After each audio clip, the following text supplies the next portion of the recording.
10 லட்சமா? அவ்வளவு பணம் உங்களுக்கு எப்படி வந்துச்சுப்பா?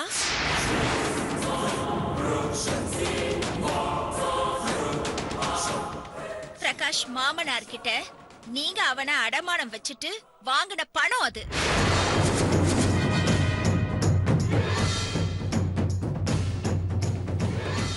உங்கள மாதிரி ஆளுங்களோட சாபெல்லாம் முரளியே எதுவுமே பண்ணாது. ஏன்னா முரளி ரொம்ப நல்லவரு. என்ன பத்தி பொம்பளை மாதிரி புறம் பேசிருக்கா? போறம்போக்கு. அவன் நல்லவனா?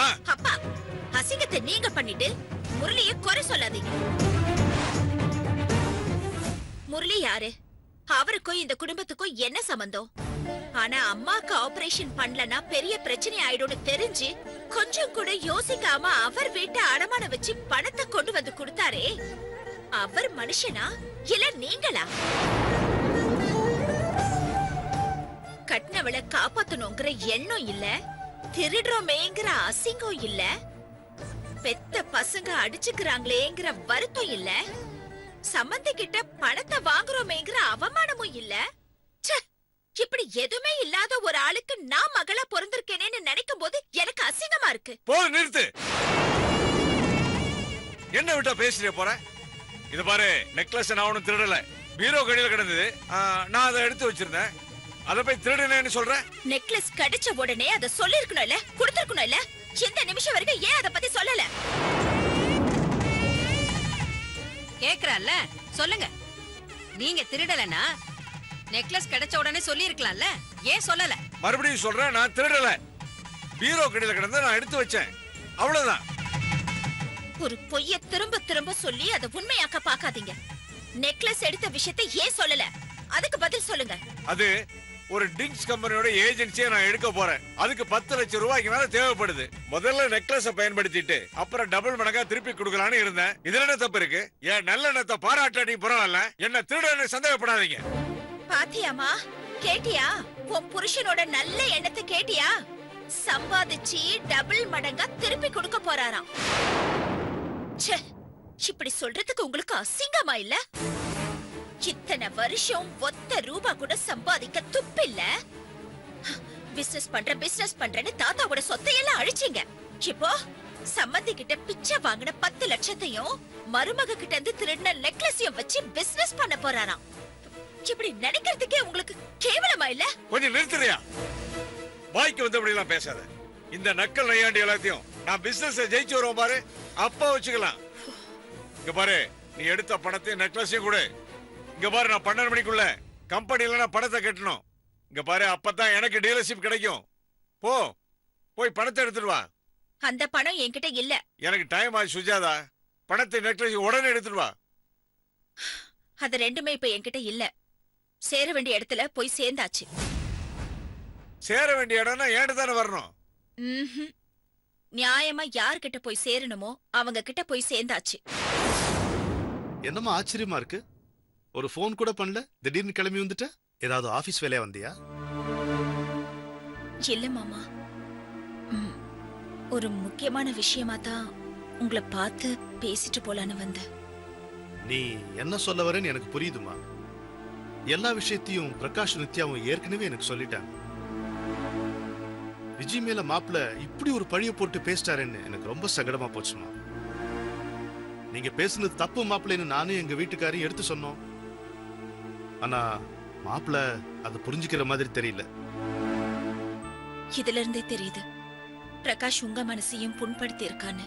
உன்ன மாதிரி ஒரு சொந்தம் கிடைச்சதுக்காக பிரகாஷ் என்ன தப்பு பண்ணாலும் நான் பொறுத்துக்குவேம்மா. அம்மா, ஏதோ முக்கியமான விஷயம் சொன்னியே, என்னம்மா அது? ஆமா மாமா.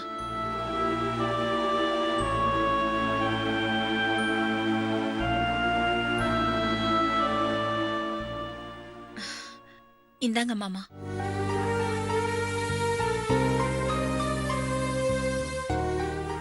இந்த நெக்லஸ் தானே மாப்பிள்ள காணாம போச்சுன்னு சொன்னாரு? ஆமா மாமா. அன்னைக்கு தேடி பார்த்தப்ப எங்கேயும் கிடைக்கல. ஆனா வீட்டை சுத்தப்படுத்தும் போது பீரோ கடையில கிடந்தது. அதான் கொடுத்துட்டு போலான்னு வந்த.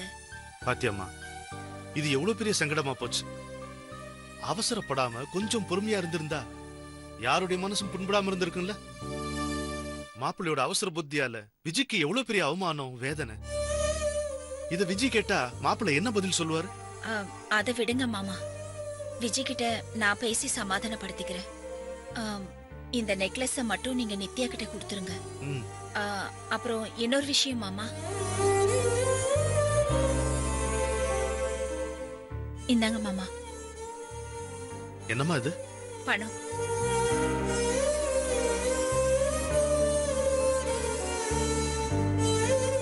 இதையம்மா என்கிட்ட கொடுக்குற நீ? இது நீங்க அப்பாக்கு கொடுத்த 10 லட்சம் மாமா. நான் கொடுத்ததா? ஓ அதுவா? பிரகாஷ படிக்க வச்சதுல கொஞ்சம் கடன் ஆயிடுச்சு. உன்னை ஜாமீன்ல வெளியெடுக்க கொஞ்சம் பணம் வேணும்னு சொன்னாரு. அதனால ஒரு உதவியா இருக்கட்டுமேன்னு கொடுத்தேன். அப்பா எந்த காரணத்துக்காக கேட்டிருந்தாலும் அது தப்புதான் மாமா. அவர் தெரியாம உங்ககிட்ட பணம் கேட்டதுக்காக நான் உங்ககிட்ட மன்னிப்பு கேட்டுக்கிறேன். நீ எதுக்குமா மன்னிப்பு கேக்குற? இத பாருமா, கொடுத்த பொருளை திருப்பி வாங்குறதுக்கு எனக்கு விருப்பமே கிடையாது. ஆனா நீ மறுக்க கூடாதுன்னு சொன்ன ஒரே காரணத்துக்காக இதை வாங்கிக்கிறேன். ரொம்ப தேங்க்ஸ் மாமா. அப்புறம் ஒரு ரிக்வெஸ்ட். சொல்லுமா. அப்பா இந்த மாதிரி பிசினஸ் பண்றேன்னு சொல்லி நிறைய சொத்துக்களை அழிச்சிருக்காரு. ஆனா அவருக்கு பிசினஸ் பண்ற அளவுக்கு எந்த திறமையும் இல்ல. இத நான் அவர்கிட்ட மறைமுகமாவும் வெளிப்படையாவும் சொல்லி பார்த்துட்டேன். ஆனா அவர் புரிஞ்சுக்கிற மாதிரி இல்ல. அதனால அவர் மறுபடியும் பிசினஸ் பண்ற அப்படி இப்படின்னு சொல்லி பணம் கேட்டா நீங்க தயவு செஞ்சு கொடுத்துறாதீங்க. சரிம்மா. சரி மாமா, அப்ப நான் வரேன். சரிம்மா. அடி பாவி, என்னோட கனவு, லட்சியம், எதிர்காலம் எல்லாத்தையும் இப்படி குடி தோண்டி பதிச்சுட்டேடி. பெத்த அப்பன்னு கூட பார்க்காம சம்மதியில போய் சொல்லி என்ன அவமானப்படுத்திட்டியே. நிறுத்துங்க. உங்களுக்கு வெக்கம், மானம், சூடு, சொரணை, அசிங்கம் எதுவுமே கிடையாது. அவமானம் மட்டும் பெருசா தெரியுதா? வெளியில தெரிஞ்ச அவமானம்னு தெரியுதுல்ல, அப்புறம் எதுக்கு அதை செஞ்சீங்க? செஞ்சதுக்கான தண்டனை அனுபவிச்சு தானே ஆகணும். ஏய், அப்படி என்ன நான் தப்பு பண்ணிட்டேன்னு தண்டனை அனுபவிக்கணும்? ஒரு பையனை பெத்து வளர்த்து படிக்க வச்சு அவனை ஒரு ஆளாக்கி அவனுக்கு கல்யாணம் வரும்போது பொண்ணு வீட்டுல இருந்து நகை நட்டு காரை சீதனு கொடுக்கும் போது நாம வேண்டான்னு மறக்க முடியுமா? அது மாதிரிதான் நானும் பணமா வாங்கினேன். இதுல என்ன தப்பு இருக்கு? அவங்களாவே கொடுத்தா எந்த தப்பும் இல்ல. ஆனா நாமளாவே கேட்டு டிமாண்ட் பண்ணி வரதட்சணை மாதிரி கேட்டா அது சட்டப்படியும் தப்பு, தர்மப்படியும் தப்பு. அடுத்தவங்க பொருளை தெரியாம எடுக்கிறதும் தெரிஞ்சும் திருப்பி கொடுக்காம இருக்கிறதும் ரெண்டுமே திருட்டுதான்பா. அதனால நீங்க பண்ண தப்ப வந்து நீங்க நியாயப்படுத்தணும்னு முயற்சி செய்யாதீங்க. நான் தப்ப நியாயப்படுத்தல, நியாயத்தையே நியாயப்படுத்த வேண்டியிருக்க நினைச்சு வேதனைப்படுறேன். சம்பந்தி கிட்ட வாங்கின பணத்தையும் நித்யாவோட நெக்லஸையும் சும்மா இனாமா வாங்கல. அதை வச்சு தொழில ஆரம்பிச்சு பின்னாடி வட்டியோட டபுளா திருப்பி கொடுக்கணும் தான் நினைச்சிருந்தேன். அதை புரிஞ்சுக்காம என் திட்டத்தை, எதிர்காலத்தை நாசம் பண்ணிட்டேன். தொழில நான் பெரிய ஆளை வந்து ஜெயிச்சிருப்பேன். உன்னோட அவசர புத்தியால எல்லாத்தையும் கெடுத்துட்டேடி. கிழிச்சிங்க. இத்தனை வருஷ காலமா எதுவுமே பண்ணாம இப்பதான் தொழில்ல ஜெயிப்பாராம். சுஜாதா கெடுக்கல, நாசமா போக இருந்த பணத்தை பாதுகாத்திருக்கா. இல்லன்னா இந்த பணத்தையும் அழிச்சிட்டுல வந்து நின்னு இருப்பீங்க. ஏய், என்னடி ஆத்தார மூணுமா சேர்ந்துட்டு என்ன கையாளாத நினைக்கிறீங்களா? என் திறமையோட வேலை தெரியாம பேசுறீங்க. ஆமா ஆமா, இத்தனை வருஷம் உங்க திறமையை தான் பார்த்தோமே, இப்ப என்ன புதுசா இருக்கு பாக்குறதுக்கு? ஆமா, உங்க வாழ்க்கையில ஏதாவது ஒண்ணு உருப்படியே செஞ்சிருக்கீங்களா? ஏன் உங்களெல்லாம் பெத்து வளர்த்து படிக்க வச்சு ஆளாக்கலையா? இல்ல. ஏன் உங்களெல்லாம் பெத்து வளர்த்து படிக்க வச்சு ஆளாக்கலையா? இல்ல. இல்லையா? அப்ப நான் இல்லாம தான் பிறந்தீங்களா? அது ஒண்ணுக்கு தான் நீங்க காரணம். மத்த எல்லாத்துக்கும் என் அம்மா தான் காரணம்.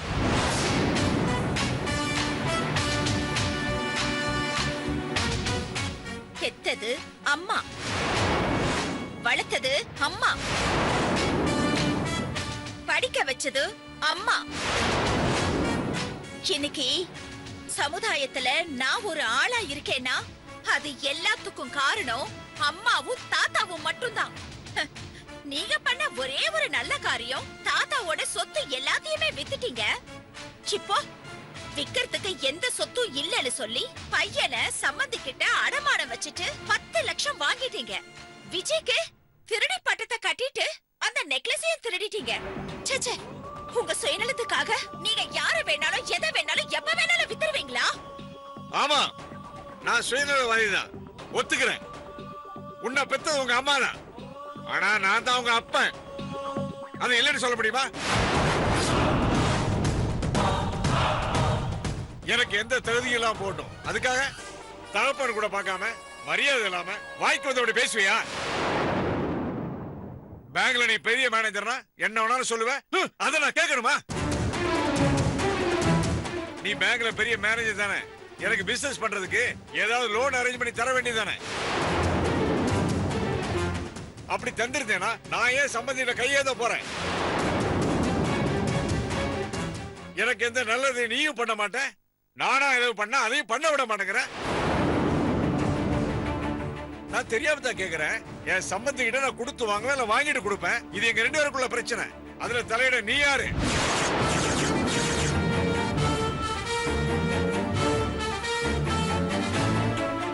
நான் தான் சம்பாதிக்கிற, குடும்பத்தை காப்பாத்துறேன் அப்படிங்கிற திமிரா?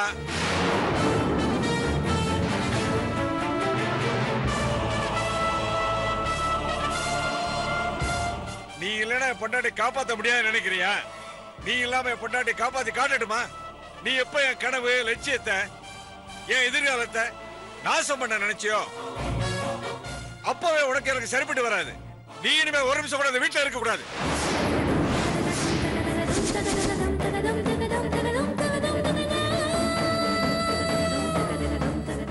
அப்படி நீ இருந்தேன்னா இந்த வீட்டை விட்டு நானும் என் பொண்டாட்டி வெளியே போயிடுவோம்.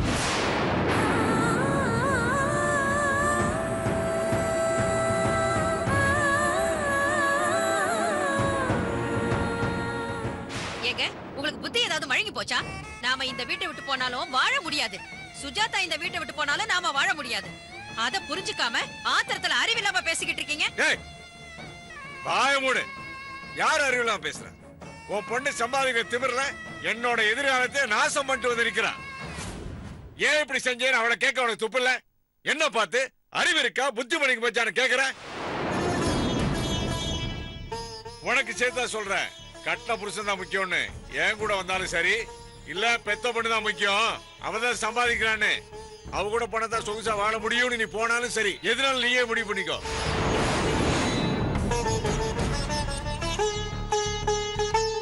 ஒண்ணு நான் தடுக்கல, ஆனா நான் எடுத்த முடிவுதான்.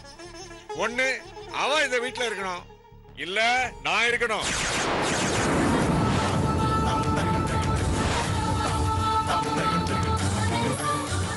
அவசரப்படாதீங்க. அவ நம்ம பொண்ணு, இன்னும் கல்யாணம் ஆகாதவ. இந்த வீட்டுல அவ தனியா இருக்கிறதும் சரி கிடையாது, வெளியில தங்குறதும் சரி கிடையாது. விஷயம் ஊருக்கு தெரிஞ்சா அவ எதிர்காலமே பிரச்சனை ஆயிடுங்க. அவ நம்ம கூட இருந்தா என்னோட எதிர்காலமே நாசமாயிடுண்டி.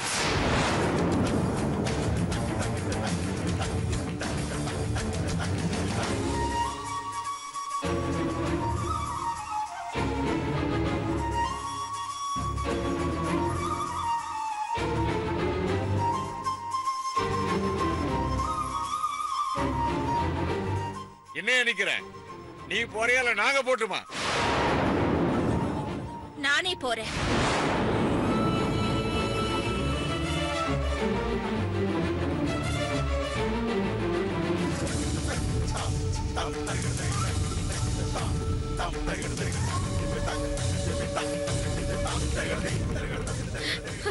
என்னங்க, அவ போறாங்க, சொல்லுங்க போக வேண்டாம்னு சொல்லி. அவன் நாம பெத்த பொண்ணுங்க, அவளை எப்படிங்க தனியா வெளியில அனுப்புறது? உங்களுக்கு கொஞ்சம் கூட மனசாட்சியே இல்லையா?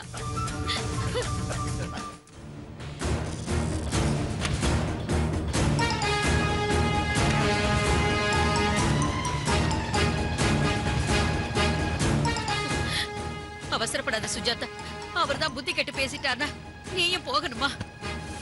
கைக்கு கிடைச்ச பணம் போயிடுச்சேன்னு ஆத்திரத்துல யோசிக்காம பேசுறாரு. அத போய் நீ பெருசா எடுத்துக்காத. அவரால 1 ரூபாய் கூட உழைச்சு சம்பாதிக்க முடியாது. நீ போகாதம்மா, வேண்டாமா. அம்மா, அவர் ஆத்திரத்துல பேசினாலும் முதல் தடவையா என்னால உழைச்சு முன்னேற முடியும், என் பொண்டாட்டிய காப்பாத்த முடியும்னு சொல்லியிருக்காரு. ஒருவேளை இதுவே அவர் மாறத்துக்கு வாய்ப்பா இருக்கலாம் இல்லையாமா? இது பாருமா, நான் அவரை நம்பி உன்னை இங்க விட்டுட்டு போல. நான் இங்க இல்லைனாலும் நான் இந்த வீட்டுக்கு தேவையானதெல்லாம் பண்ணிட்டு தான் இருப்பேன். அத நீ சொல்லணுமா அம்மா? அம்மா சொல்ற வீட்டை விட்டு போகாதம்மா. ஏமா புரிஞ்சுக்க மாட்டேங்கிற? ஒருவேளை அவர் திருந்துறாரா இல்லையான்னு பாக்கலாமே. அவர் இந்த வயசுக்கு மேலேயே திருந்துவார்னு நம்புறேன். திருந்துனா நல்லது தானேம்மா. நீ எங்கப்பா போவ, எங்க தங்குவ? சரி, விஜய் வீட்ல கொஞ்ச நாள் போய் இரு. அவர் கோபம் தணிஞ்சதும் வந்துருமா, சரியா? இல்லம்மா, அது சரியா வராது. என்னால யாருக்கும் தொந்தரவு இருக்க கூடாதுன்னு நினைக்கிறேம்மா. நீ விஜய் வீட்டுக்கு போகலனா வேற எங்கம்மா போவ? அம்மா, வீட்டை தாண்டுனா உலகம் விரிஞ்சு கிடக்குமா. எத்தனையோ லேடிஸ் ஹாஸ்டல்ஸ் இருக்கு. பெண்களுக்கு எங்கேயும் பாதுகாப்பு இல்லதான். ஆனாலும் நான் பாதுகாப்பா இருந்துக்க வேண்டியதுதான், வேற வழி இல்ல. நீ அத பத்தி எல்லாம் கவலைப்படாத. என்ன எப்படி பாத்துக்கணும்னு எனக்கு நல்லா தெரியும். அம்மா, இது பாரு, என் மேல இருக்கிற பாசத்தினால நீ அப்பா மேல கோவப்படாதம்மா. நீ அவரை பத்திரமா பாத்துக்கோ. என்ன? உன்னை வீட்டை விட்டு வெளியே போன்னு சொன்னவர் மேல இவ்வளவு அக்கறை எடுத்துக்கிறியம்மா. அவர் என் அப்பா அம்மா. இந்த பாசத்தை அவர் புரிஞ்சுக்கலையே.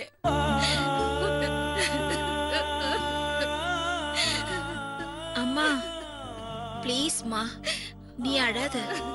உன்னை பார்த்தா எனக்கு அழ வருது. அழலம்மா, நான் அழல.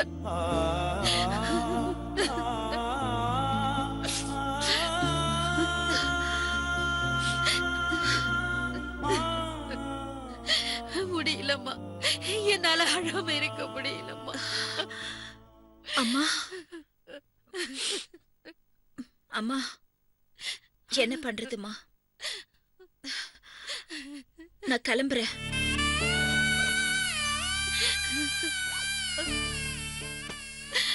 கிளம்புறேம்மா. இன்னொரு வாட்டி யோசனை பண்ணுமா. போயிட்டு வரேன்னு சொல்லுமா. சரிம்மா.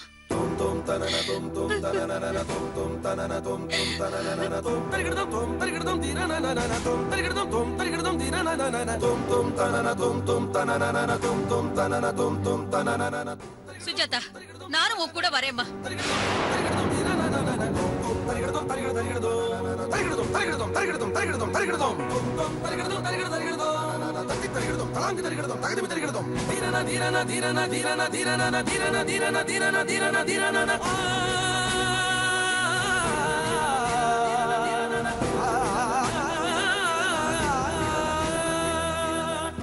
இப்படிப்பட்ட மனுஷன் கூட நாம இருக்க வேண்டாம். வாமா போலாம். நில்லு.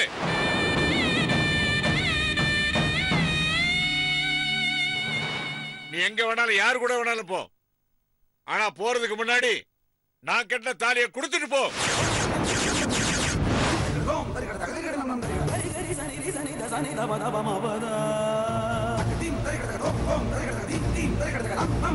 மத